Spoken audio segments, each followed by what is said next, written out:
Aujourd'hui, on a encore du boulot par-dessus la tête, des choses qui se passent dans tous les sens alors que c'est officiellement mon premier jour de vacances. Ça veut dire que la fatigue tombe et qu'il faut encore tenir. Néanmoins, m'est venue une idée ancienne et pas si simple en fait. On va galérer, on va parler du poème Le cœur volé d'Arthur Rimbaud. Attention, trigger warning, poème pas marrant et très drôle en même temps. On va le lire, Le cœur volé. Donc je crois qu'il est de 71, je sais même plus dans quel recueil il a été publié. Le cœur volé. Mon pauvre cœur bave à la poupe, mon cœur est plein de caporal. Il lui lance des jets de soupe, mon triste cœur bave à la poupe. Sous les colibés de la troupe, qui pousse un rire général, mon triste cœur bave à la poupe, mon cœur est plein de caporal. Itifaliques et pioupiesques, leurs insultes l'ont dépravé. À la vesprée, ils font des fresques, itifaliques et pioupiesques. Ô flots abracadabrantesques, prenez mon cœur, qu'il soit sauvé, itifaliques et pioupiesques, leurs insultes l'ont dépravé. Quand ils auront tari leur chic, comment agir, ô cœur volé? Ce seront des refrains bas chics, quand ils auront tari leur chic. J'aurai des sursauts stomachiques si mon cœur triste est ravalé. Quand ils auront tari leur chic, comment agir, ô cœur volé? Ça fait partie des poèmes qui ont été envoyés par Rimbaud à Georges Isambard, son prof de français, globalement pour se foutre de sa gueule. C'est bien ce qu'on fait avec les profs de français. Et spécial casse dédié à ce lycéen où on avait eu un petit conflit, mais c'était mignon, c'était mignon. Bon, moi je trouvais ça mignon, je sais que lui trouvait ça moins mignon. Et qui, au dernier cours, quand je leur ai fait faire des poèmes, m'a fait un poème, bon, ben pas au niveau rimbaldien, mais avec l'anti-autoritarisme rimbaldien pour se foutre de ma gueule. Et il peut pas imaginer à quel point ça m'a fait plaisir. On continue. Mais moi, j'avais aussi la conscience que c'était mon dernier cours avant longtemps. Donc ça devait aider par rapport à monsieur Isambard, qui s'en est quand même pris plein la gueule, et autre temps, autre meurt. Le truc, c'est que Isambard, il a pas eu à étudier Rimbaud à l'école. Il l'avait dans ses cours. Ça devait pas être évident. Je ne suis pas rimbaldienne, j'ai étudié Rimbaud à la grecque, franchement c'est dans mes années d'abrutissement, j'en ai pas de souvenir. Pourtant j'ai eu la chance de suivre les cours de Jean-Michel Gouvard en stylistique d'Éric Benoît en littérature à l'université Bordeaux-Michel de Montaigne-Bordeaux 3. Voilà, moi j'ai le souvenir d'une imprégnation de poèmes, mais clairement il y a des poèmes où je vous dis bon mais ça vient vraiment d'un cours d'agrecque d'un tel ou d'une telle. Là je peux pas, et c'est pas de leur faute, c'est de la mienne.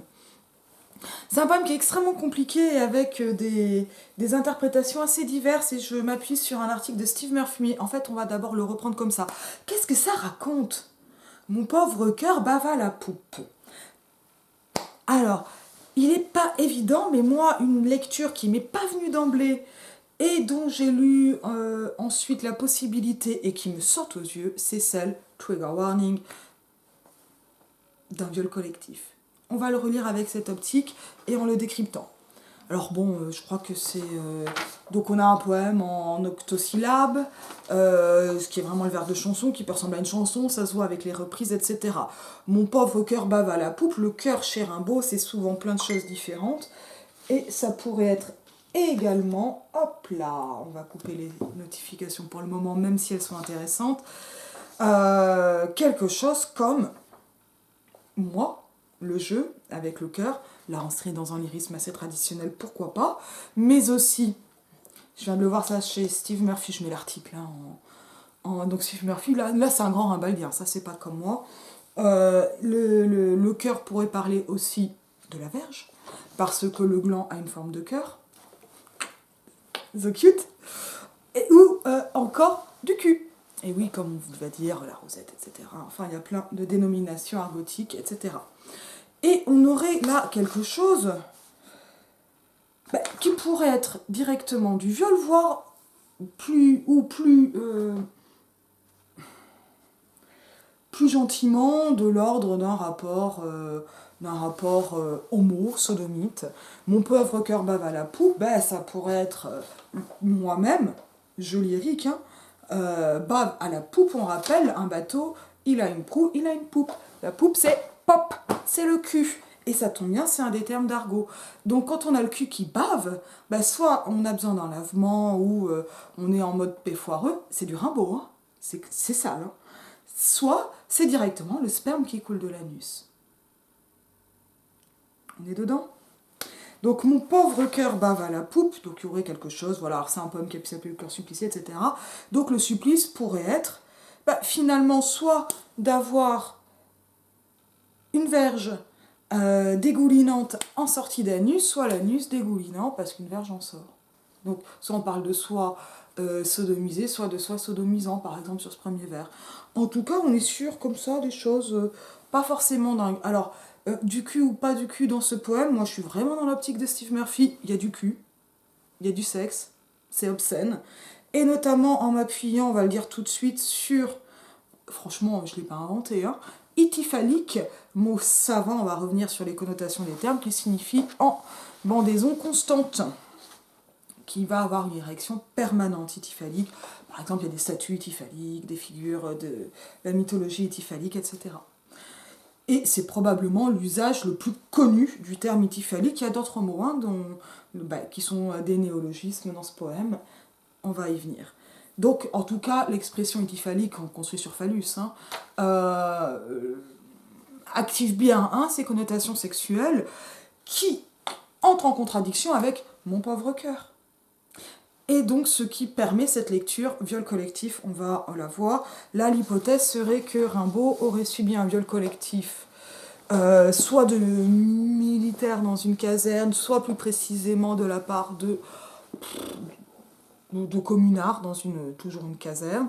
Et il y a des choses qui vont un peu dans ce sens. Donc moi, je vais les relever. Steve Murphy ne partage pas cette hypothèse, et à le lire, je suis convaincue, alors que moi, je partageais l'hypothèse viol collectif. Mais je pense qu'elle est intéressante quand même, et je vais dire pourquoi. Donc mon pauvre cœur bave à la poupe, et puis la bave, c'est sale la bave. Alors ça, c'est un mot aussi assez rimbaldien, qui revient souvent, mais qui parle de la salive, qui parle des fluides, donc ça irait bien avec cette optique spermique du fluide corporel. Mon pauvre cœur est plein de caporal.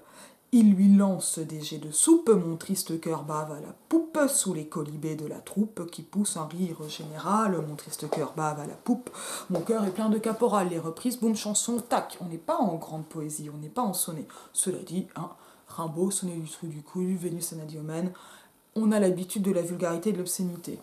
C'est les vacances, c'est la fin de l'école. J'aurais pu chanter Sheila, je trouve plus rigolo de faire du Rimbaud.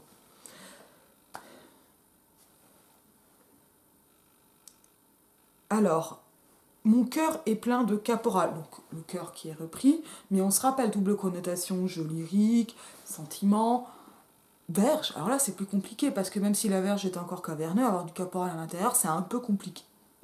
Mais on sait aussi que chez Rimbaud, on n'a pas un terme égal un terme, c'est pas crypté. Ce sont des réseaux sémantiques qui vont être flottants et qui vont permettre des rapprochements inattendus, comme on dit. Et c'est aussi cela, me semble-t-il, que les surréalistes ont vu en Rimbaud, comme ils ont vu chez Lautréamont, la rencontre fortuite, etc. Donc le cœur plein de caporal, ça, on peut avoir quelque chose de l'ordre de la personne qui serait pleine ou envahie par, boum, caporal, les militaires, boum, hypothèse du viol collectif dans une caserne, ou caporal, c'est également un terme d'argot pour le tabac, il me semble. Mais moi qui me choque pas du tout, puisque je fumais jusqu'à il y a 3 semaines des gauloises, un paquet et demi par jour.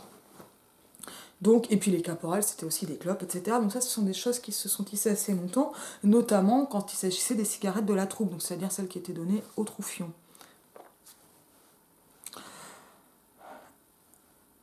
Donc là, est-on dans l'idée d'avoir dans le cul les caporales, ou les caporaux, je sais pas si ça accorde, mais enfin du caporal, c'est-à-dire du membre de caporal, ou le tabac lui-même. En tout cas, il y a quelque chose de nauséeux là-dedans, et qui va remonter, et qui peut-être aussi, alors je crois qu'il y a une autre hypothèse là-dessus pour Steve Murphy, là je l'ai pas en tête, parce que je suis hyper crevée, donc j'ai lu l'article cassé, donc il va vraiment bien.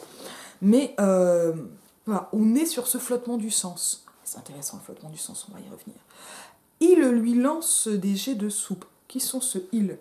On avait cette espèce de caporal comme matière indistincte, personne, tabac, d'autres choses.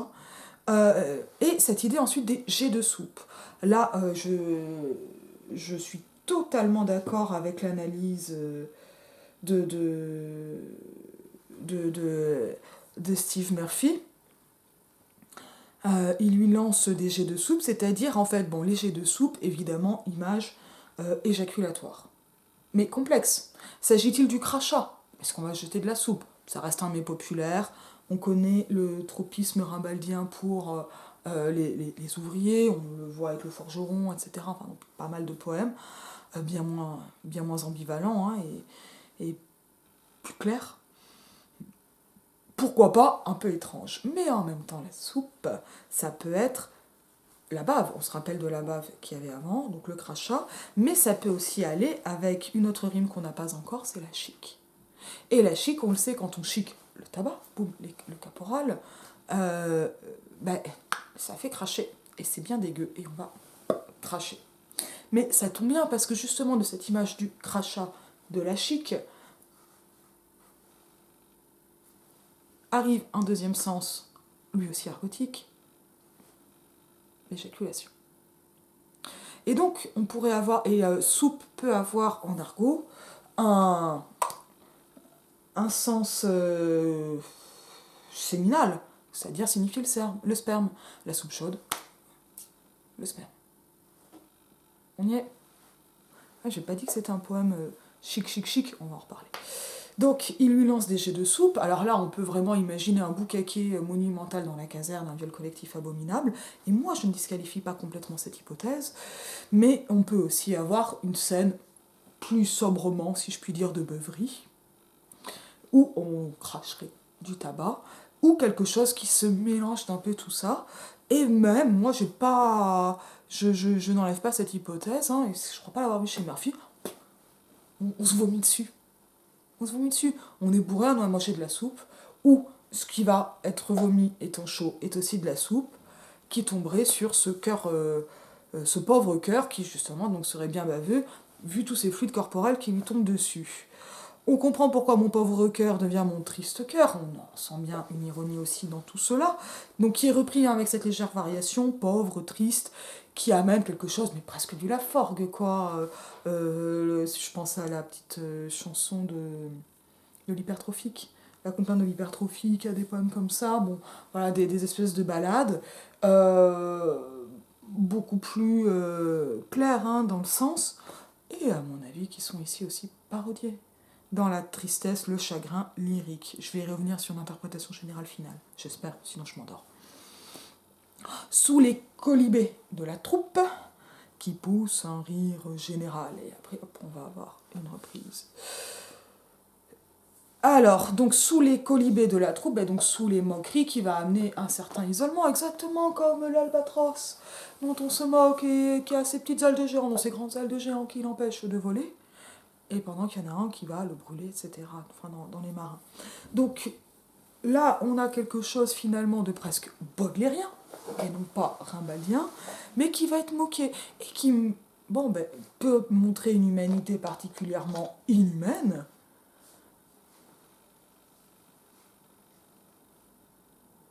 ou aussi, donc les colibés sont des moqueries, mais moi, dans mon cœur est plein de caporal, il peut aussi y avoir l'amour pour les militaires. Pas un amour fait d'autorité ou quoi, pour l'amour pour les gonzes, quoi. Le rire général, dont général, bien sûr, on va entendre le général, boum, la hiérarchie militaire, mais également, bien sûr, cette espèce d'universalité du rire, et moi je crois que ce rire, il atteint bien le pauvre cœur dont on se moque dans le même temps.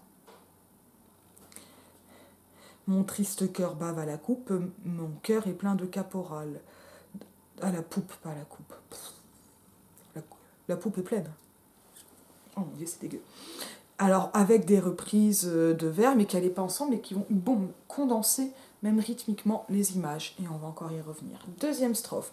Itifaliques et piupiesques, leurs insultes l'ont dépravé. À la vesprée, ils font des fresques, itifaliques et piupiesques.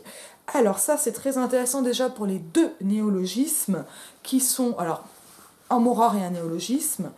Itifalique et piupiesque, évidemment. Alors, itifalique, on l'a dit, c'est qui bande tout le temps, en érection permanente, pioupiesque, ça va encore être autre chose d'assez intéressant, parce qu'il est formé sur piou-piou. Et un piou-piou, c'est pas un oiseau, même si ma mère a pu adopter à un moment un petit oiseau sauvage. Enfin, elle n'avait pas adopté, il était pas chez elle, mais elle avait un petit piou-piou, mais c'était un petit moineau.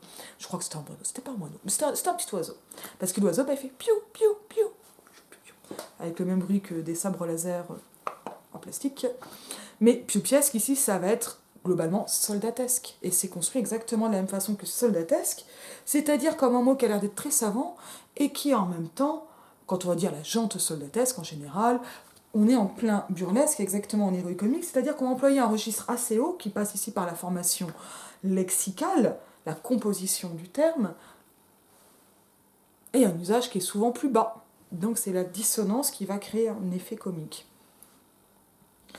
Ici, le pioupiesque, il joue le même effet en pire, parce qu'un piou-piou, c'est de l'argot, mais avec une formation savante. Et en plus, bien sûr, la répétition de la... Hop là, pas de la voyelle, mais de la syllabe piou, piou-piou, est ridicule. Et donc va accentuer déjà par l'oreille cet effet. Et donc ce qu'on va avoir ici, c'est déjà l'introduction donc, de la rime en ic, qui est en fait annoncée à la rime elle-même en esque. Et ça va amener des choses assez dures. Ic, ic, ic, ic, boum, comme le hoquet de l'ivresse. Et on va voir que ça rime en plus. Alors, itifaliques et pioupiesques, leurs insultes l'ont dépravé. Donc finalement, ici on a dans ce premier vers de la deuxième strophe une épithète détachée qui se rapporte à leurs insultes, voire à ils, c'est-à-dire à ceux qui insultent, ou en tout cas aux insultes. Ces insultes, elles ont l'air d'être donc ce qu'on appelle des insultes de salle de garde, là c'est plutôt quand on est en humour carabin de médecin, mais ça marche aussi pour les soldats, c'est un humour de caserne, c'est l'humour des casernes. Casernes dans lesquelles Charlie Hebdo était interdit. Je sais pas ce qu'il en est aujourd'hui, est-ce que Charlie Hebdo est toujours interdit maintenant que c'est un truc de semi-facho? Je voudrais bien le savoir. Ça reste anti-autoritaire, mais enfin quand même. En voulant devenir une autorité, c'est quand même un problème. Bon, en tout cas, les insultes l'ont dépravé, le L apostrophe ici reprend donc mon cœur. A priori, peut-être le caporal, c'est pas complètement clair, mais on sent plutôt qu'il va s'agir de mon cœur à la troisième personne avec un effet de dissociation par le fait de se citer, donc première personne dans le possessif, mais en même temps qui est en troisième personne au niveau donc de l'accord sujet-verbe. C'est pas moi, quoi. Hein. C'est une façon de se désigner à la troisième personne. Donc, itifaliques et pioupiesques, on a quelque chose donc, de très savant et de faussement savant, mais assez ridicule. Les deux ensemble, boum, ça crée une dissonance avec une forme donc, de burlesque, l'héroïque comique. On se rappelle que c'est un sous-registre du registre qui est le burlesque. C'est ridicule. C'est grandiose et ridicule. C'est pompier. Leurs insultes l'ont dépravé, et là, on a quelque chose qui pourrait être donc le drame du viol collectif, et qui l'est aussi. C'est très bandant, c'est très soldat, et il en sort dépravé. Donc on pourrait dire comme dégradé par peut-être des rapports sexuels, si on garde cette dépravation, avec une axiologisation, on va dire, un peu sans l'arrêt traditionnel, et une sortie de cette dépravation, une dépravation qu'on aurait tendance à considérer comme une dégradation et donc comme un drame. Seulement dans dépravé, moi je ne crois pas effectivement, et là Steve Murphy m'a mis une grande claque dans la gueule, métaphorique bien sûr, on s'est jamais croisés, et je ne l'aurais pas laissé me claquer, je pense qu'il l'aurait vraiment pas fait, avec son article qui est vraiment vraiment très très bien. Cette dépravation, pourquoi serait-elle une dégradation? Et là on a un glissement. Ça c'est pas exactement dans l'article, mais je pense que ça fait partie des effets de glissement de sens qu'il retrace. La dépravation n'est pas forcément une dégradation, et elle est à mon avis au contraire positivement connotée dans le poème. La dépravation finalement, il y a une certaine complaisance, on se rappelle, sonner du trou du cul, etc. Et donc aussi ce rire finalement peut-être est-il bien général. On continue. À la vesprée, ils font des fresques itifaliques et pioupiesques. Donc là, en fait, on a 4 vers, dont 3 riment esque. Alors, c'est facile, il y en a 2, c'est parce qu'il y a une répétition. Itifaliques et pioupiesques. à la Vesprée, ils font des fresques. La Vesprée, ça devrait plutôt être la soirée, mais c'est un mot qui est particulièrement poétique et en fait dont Steve Murphy, citant un dictionnaire, ne retrace qu'une seule occurrence chez Ronsard. C'est l'exemple même de la poésie lyrique. Et c'est comme quand on a un registre savant poétiphalique, finalement ici, il s'agit bien de montrer quelque chose qui va être extrêmement poétique, et boum, de le faire tomber dans les fresques. On se rappelle, humour de salle de garde, humour des casernes, et les fresques elles-mêmes sont étiphaliques et pupiesques, c'est-à-dire que finalement le seul moment poétique, qui est littéralement temporel, boum, est effacé par étiphaliques et pupiesques, comme on avait les colibés qui effacent mon pauvre cœur. Volé, mon pauvre cœur supplicié. On continue. Ô flots abracadabrantesques, prenez mon cœur qu'il soit sauvé, ityphaliques et pupiesques, leurs insultes l'ont dépravé. Le haut est parfaitement lyrique. Que sont ces flots? Alors on va déjà noter abracadabrantesque, mis en langue par Jacques Chirac, mais néologisme rimbaldien. Ici même, abracadabrantesque sur abracadabra, la formule magique, mais pour dire que ça va être extraordinaire. Mais comme c'est un néologisme, ça dit à peu près ce que ça veut. Non, c'est pas tout à fait vrai, ça va dépendre en contexte. Et en tout cas, ces flots, finalement, que reprennent-ils? Eh bien, on avait une image maritime qui arrivait avec la poupe, et une des interprétations du cœur volé est de dire qu'il s'agit d'une annonce du bateau ivre, qu'on retrouverait ici dans ces flots abracadabrantesques, que l'on retrouvera effectivement, qui vont se déverser dans le bateau ivre. Mais ces flots, ils sont aussi légers de soupe. On y est. Et donc là, hop, et la bave. Légers et la bave deviennent des flots que l'on va invoquer de manière lyrique et grandiose par le néologisme, et le néologisme en même temps, au niveau de ses sonorités, fait formule magique, exotique kitsch, il a quelque chose de ridicule, authentique autantoc, pourrait-on dire. Prenez mon cœur qu'il soit sauvé. Donc là, en s'adressant au flot, finalement, prenez mon cœur, on a quelque chose de, boum, 100% lyrique, sauvé, etc. Et en même temps, 100% cochon, si le cœur c'est le cul. Prenez mon cœur, prenez mon cul, attrapez-moi. Et ça, c'est un peu comme les Pokémon, hein, attrapez-les tous. Si on est dans une scène de sodomie, voire de partout général, dans cette caserne. Possible, possible, possible. Ityphaliques et pupiesques, que leurs insultes l'ont dépravé, bah, c'est les mêmes commentaires, très exactement, parce qu'on a la répétition des deux vers, ce qui fait chanson, et qui donne en même temps ce rythme de flot. Qu'est-ce qui se passe quand il y a des flots? On a le mal de mer, peut-être parce qu'on est un peu bourré. Quand ils auront tari leur chic, comment agir au cœur volé? Ce seront des refrains bachiques, quand ils auront tari leur chic, j'aurai des sursauts stomachiques. Si mon cœur triste est ravalé, quand ils auront tari leur chic, comment agir au cœur volé? Comment agir au cœur volé? On est toujours bien en octosyllabe. Donc, quand ils auront tari leur chic, le il finalement, est-ce que ce sont les flots? A priori, non, parce que là, eux, ils sont en adresse de deuxième personne. Ce sont plutôt leurs insultes qui sont en troisième personne et qui reprennent finalement peut-être ce caporal, ces personnes qui sont dans le rire général, la troupe, finalement, indistincte et multiple. Et donc cette troupe qui aura donc tari leur chic, on revient sur le tabac. Et donc les rimants esques de la deuxième strophe passent à la quatrième en rimant ic. On se rappelle comme des hoquets. Et c'est pas très joli la rimant ic. Et cette idée donc de tarir l'archique, en avoir fini avec le tabac, alors bon, le coup de tabac, ça peut être la tempête, ça peut être de la colère, peut-être du cul aussi, enfin, encore des significations sexuelles, et donc si les jets de soupe sont finis, ben, peut-être que le coït, les rapports sexuels sont achevés, sont devenus insatisfaisants, ou voilà, ou sont comblés, et à ce niveau-là, peut-être que ce serait, boum, option viol collectif, la fin de cela, avec une lecture absolument dramatique, comment agir au cœur volé, puisque je ne m'appartiens plus en tant que corps, et en tant que cœur, ça paraît de la dissociation par exemple. Que reste-t-il à faire?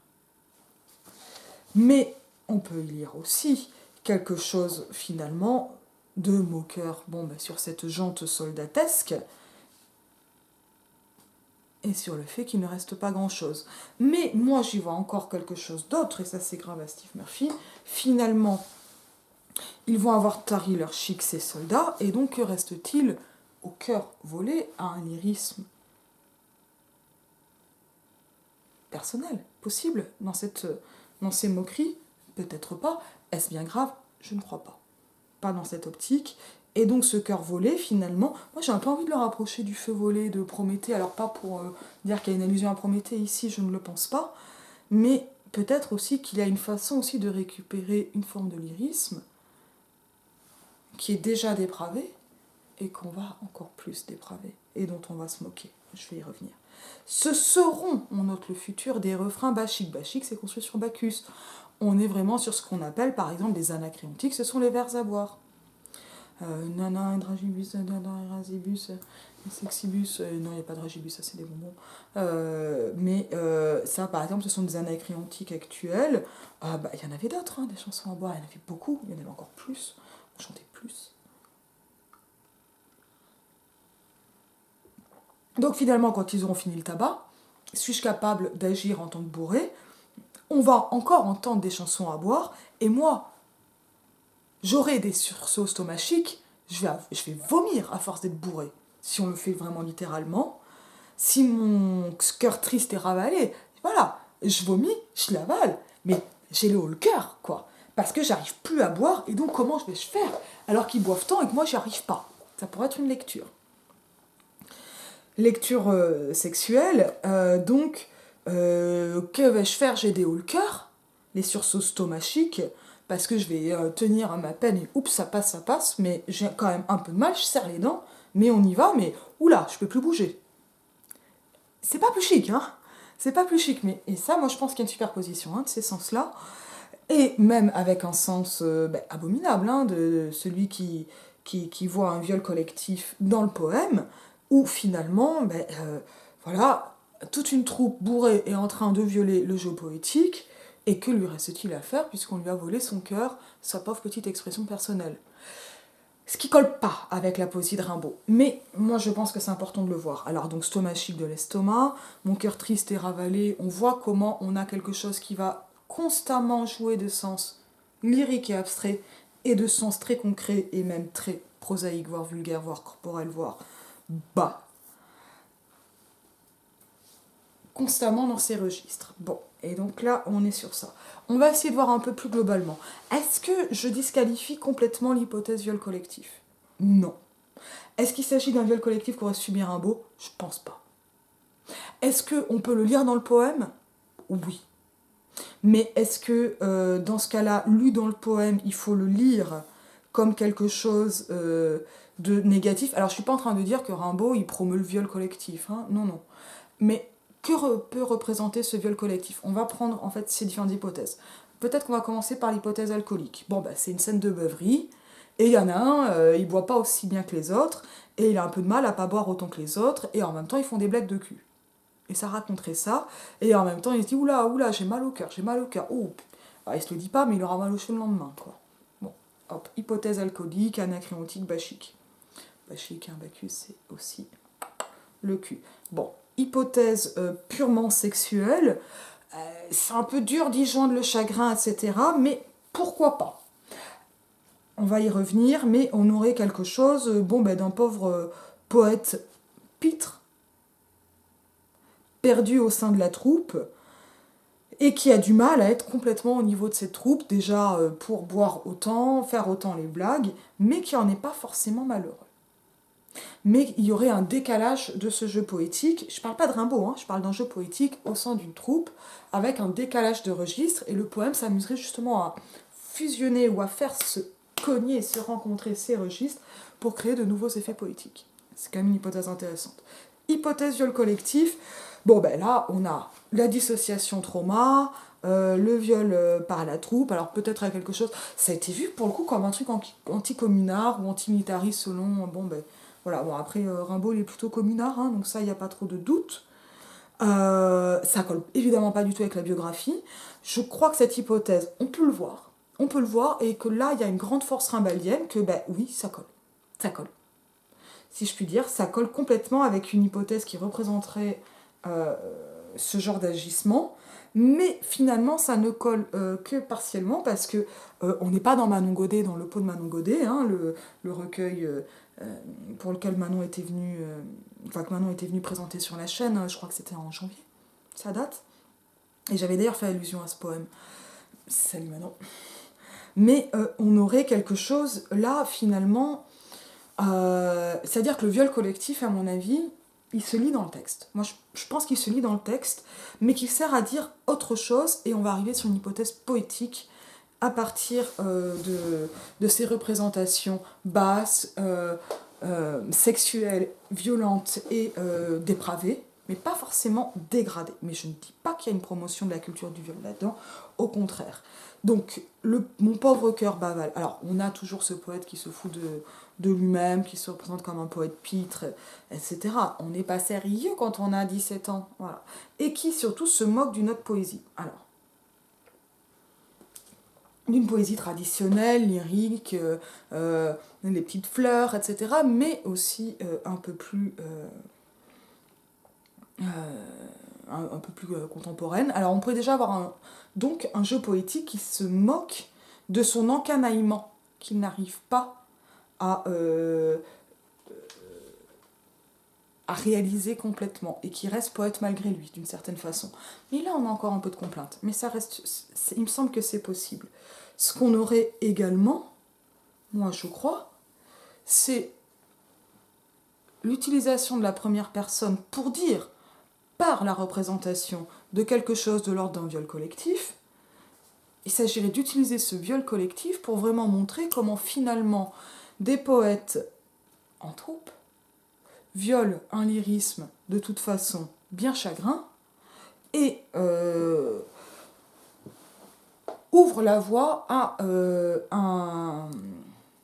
une poésie, on va dire, délyrisée, ou qui heurterait, qui désarticulerait ce même lyrisme, et c'est pour ça aussi qu'il est représenté comme un corps, comme ça, qu'on pourrait désarticuler, dans lequel on pourrait entrer, que l'on pourrait dépraver. Je fais vraiment des mouvements qui montrent la désarticulation, mais aussi le coït, finalement, d'une certaine façon, le coït des chansons de cul, quoi. Hein, parce que, finalement, dans cette optique-là, il n'y a plus de lyrisme qui tienne. Et ce qu'on va voir finalement arriver, ce sont les refrains bachiques qui sont en fait déjà là dans ce même poème.